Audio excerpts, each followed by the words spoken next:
Today we're going to take some old rims, brass plate them, and turn them into a stool with storage.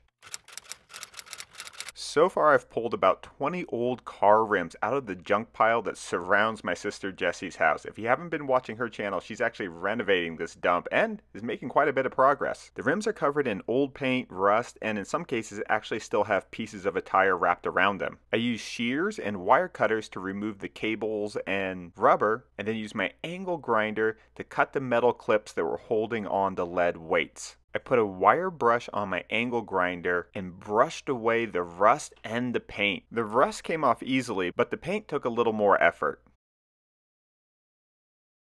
Once I got them nice and clean, I spray painted the insides with Krylon's Fusion all-in-one spray paint in flat white. In retrospect, I should have done this after the brass plating. For the brass plating, I'm using a friction and heat method that Brett from Skull and Spades taught me. You just put a brass wire wheel onto your angle grinder, and the combination and the heat and friction created by the brush actually applies a thin layer of brass over the steel. The key is getting the steel nice and hot, and while you can do that just with the friction, it helps to use a blowtorch. The result is a nice patinaed brass finish that's actual brass, it's not spray paint. Now, the heat from the blowtorch damaged the paint on the inside. I should have either used the Krylon High Heat Max, which can withstand temperatures of up to 1200 degrees Fahrenheit intermittently, or just painted it afterwards. I just brushed off the burnt paint, added some painter's tape around the rim to protect the brass, and recoated it. One of the rims is about an inch bigger in diameter than the other, which allows them to kind of nest on top of each other and be nice and stable. I used the smaller one to draw a circle on a piece of plywood that I then cut out with my jigsaw. I used this circle to cut out a piece of foam, and then I got a scrap piece of leather, and then I used panhead screws to attach the leather to the plywood. I started with 4 screws evenly spaced, and then just kept going in between these screws and kept pulling and tucking the leather tighter and tighter. The leather was pretty thick and it was definitely bunching up, but I just kept adding more screws in between each other until the perimeter was nice and round and consistent. This makes a handy stool or a side table, and the fact that there's storage in between the rims is a nice little bonus. But I got a lot more rims, so let's head over to the studio to break down this project. But first, let's hear a word from the sponsor for this video, Stamps.com. This video is sponsored by Stamps.com. Are you still going to the post office, still paying full price for postage? Thanks to Stamps.com, you don't have to do that anymore. Mail and ship anytime, anywhere, right from your computer. You can send letters, packages, and pay less. Stamps.com saves businesses thousands of hours and tons of money every year. And that's because they bring the services of the U.S. Postal Service and UPS right to your computer. It's a must-have for any business, whether you're a small office sending invoices, a side hustle, Etsy shop, or just navigating this hybrid work life. Stamps.com can handle it all with ease. No wonder over 1 million businesses choose Stamps.com for their mailing and shipping.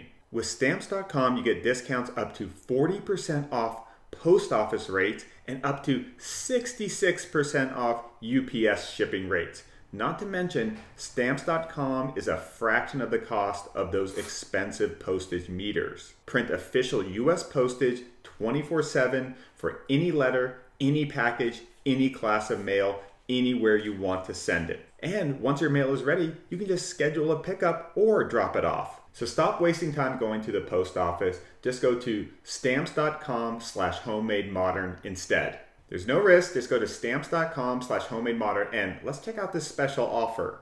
It includes a 4-week trial plus free postage and a digital scale.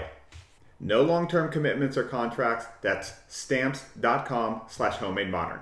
All right, back to the project. Now, one thing I should note on the brass plating is make sure you're using a wire brush that's actually solid brass wires. Sometimes they're just kind of coated to look that way, but if you really want to get that layer of brass from the wire onto the steel, make sure the wires are solid brass. You can also do it with a drill if you don't have an angle grinder. I just find that the angle grinder gets a little bit, it's a little more torque and higher RPMs and works a little faster than the drill. We've used the drill on small projects, but for anything of scale, definitely go angle grinder. So this is actually the second project we've done with these rims. We did a fire pit where we just coated it with a heat resistant spray paint from Krylon. This was a pretty easy one. Making this cushion only took about 10 minutes. Brass plating it all did take some time. It was really about trying to get the heat evenly spread out without it dissipating on all the surface area. But I really like the patina of it, and we were careful to pick the rims that had a lot of, well, they weren't that open, so that actually makes them pretty good for storage. Now we still have about, I don't know, about 15 to 20 more of these things, so hit me up with your ideas for projects that we can upcycle these things into. We've gotten a lot of good suggestions so far. I think they could actually be really nice planters. I think if you just cut out the middle of one of them and then use the bottom of the other one for drainage, maybe put a little bit of a screen mesh in there and some gravel for a nice drainage, it could be really nice. To be honest, I probably wouldn't brass plate them again, even though it really liked the authentic look of the real brass.